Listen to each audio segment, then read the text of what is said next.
everyone, and welcome to the Pray Proactively podcast. I am your host and creator, Nancy Charisse. I can't wait to get started with this new season, so let's get to it now. Picture yourself in a waiting room. This waiting room is designed for those patiently waiting for their prayers to be answered by God. The atmosphere is a blend of hope, anticipation, and a sense of community. It's spacious yet cozy, and it's immersed with warm, soft lighting that creates a comforting ambiance. The walls are painted in soothing shades of pastel blue and green, evoking a sense of calm and serenity.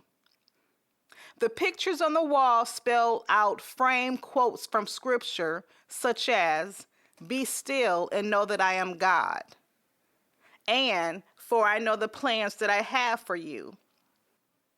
These messages remind us to stay faithful to God's promises while we are waiting.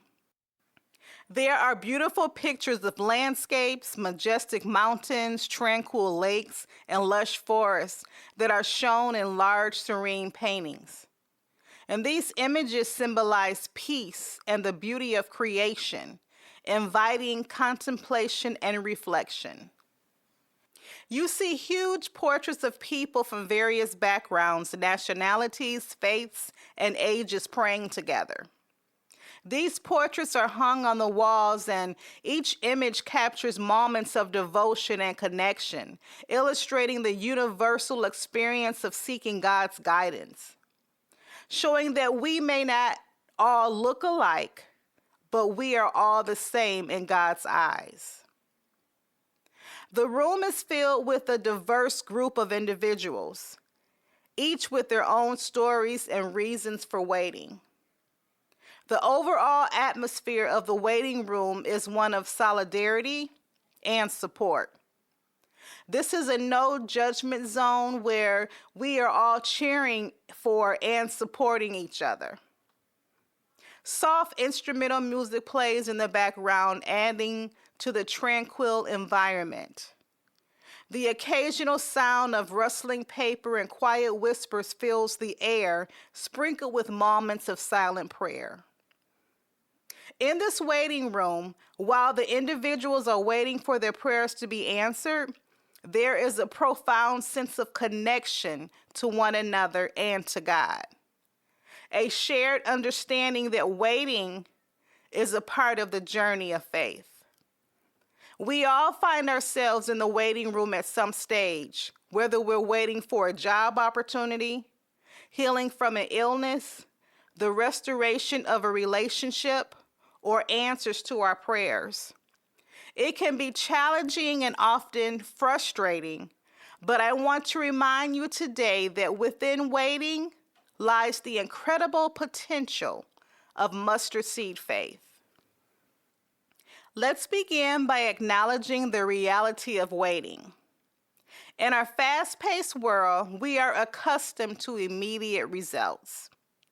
So waiting can feel like a burden. It tests our patience and challenges our faith. We might ask ourselves, why do we have to wait? Or why can't our prayers be answered right now? I mean, we can have our groceries delivered to our door right now. With technology and on-demand video, we can watch anything we want to watch on television right now. Not feeling well, we can call our doctor and have a televisit right now. We don't even have to go to the library anymore or find a physical dictionary. We can go online to get all of the information that we need right now. Even though these advancements show how technology and modern conveniences have significantly reduced waiting times, right now has become convenient. You see, these advancements in technologies have been created not necessarily for our benefit, but they have been created for the merchant's benefit. I'm going to say that again. These benefits and technologies have been created not necessarily for our benefit as the receiver, but they have been created for the merchant or the giver's benefit. But when God makes us wait for something, He does not have a hidden agenda. God makes us wait for something so that we can prosper and get everything that we need from Him to properly flourish in life. But when the world gives us something immediately, it is not necessarily for our benefit, but it's created to benefit the giver and not the receiver. So this is why it is not always best to receive everything you want right now. The scripture tells us in Ecclesiastes chapter 3 that for everything there is a season and a time for every matter under heaven. God has a divine timing for our lives, and while we may not always understand it, we must trust that He knows what is best for us. And that is why spending time in the waiting room is so important. In the waiting room, our faith is challenged, but it is also an opportunity for growth. And this is where mustard seed faith comes in.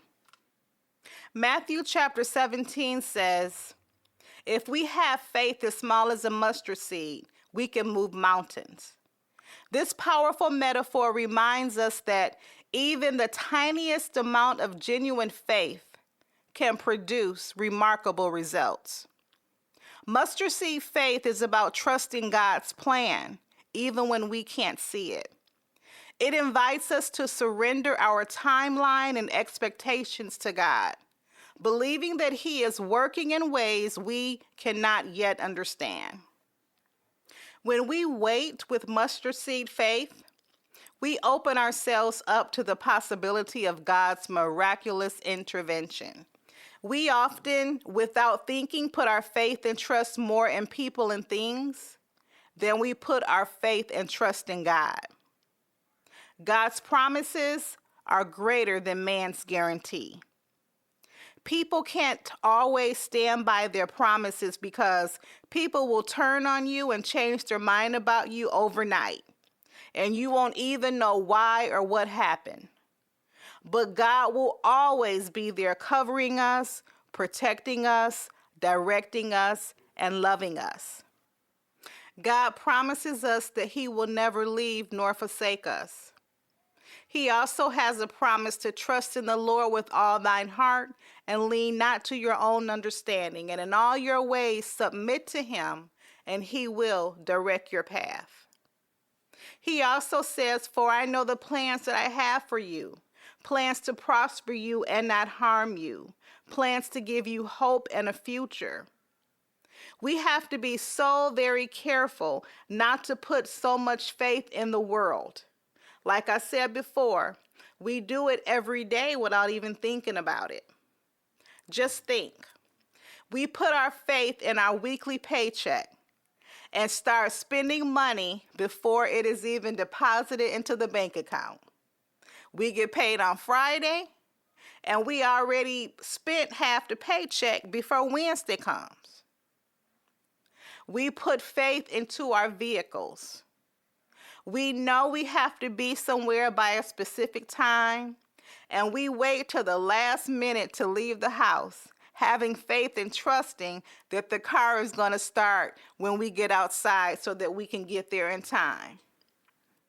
We put our trust in a banking system. We put all of our money in the bank, trusting that the money will be there when we go back to get it the next day. We put our trust when we sit down in a chair. We don't know who made that chair or how old it is, but we know for a fact without even thinking that when we sit down, that chair is not going to fall apart. These are just some examples of how we invest our faith in other things, sometimes neglecting the deeper spiritual connection that faith in God can offer. As we find ourselves in the waiting room, anticipating answers to our prayers, let us remember the significance of how we wait. It is so important not to place more faith in humans than in God. And remember that you are not alone in this waiting room. There is a profound sense of connection among us. And we share a common understanding that waiting is an important part of our faith journey. So the next time you see someone in the lobby or pass someone on the street, remember that they too may be in a season of waiting. This awareness can cultivate compassion among us as we navigate our own waits. Trusting in God not only assures us of His faithfulness, but also grants us peace and strength throughout the waiting period. Let us embrace our time in the waiting room with the confidence that God is working behind the scenes, preparing us for the blessings that are to come. As we wait, let us nurture our faith, trust in His plan, and believe that even the smallest amount of faith can lead to miraculous outcomes. Until next time, this has been Nancy Charisse with the Pray Proactively podcast. Please subscribe, follow, like, and listen to us weekly on your favorite podcast platform.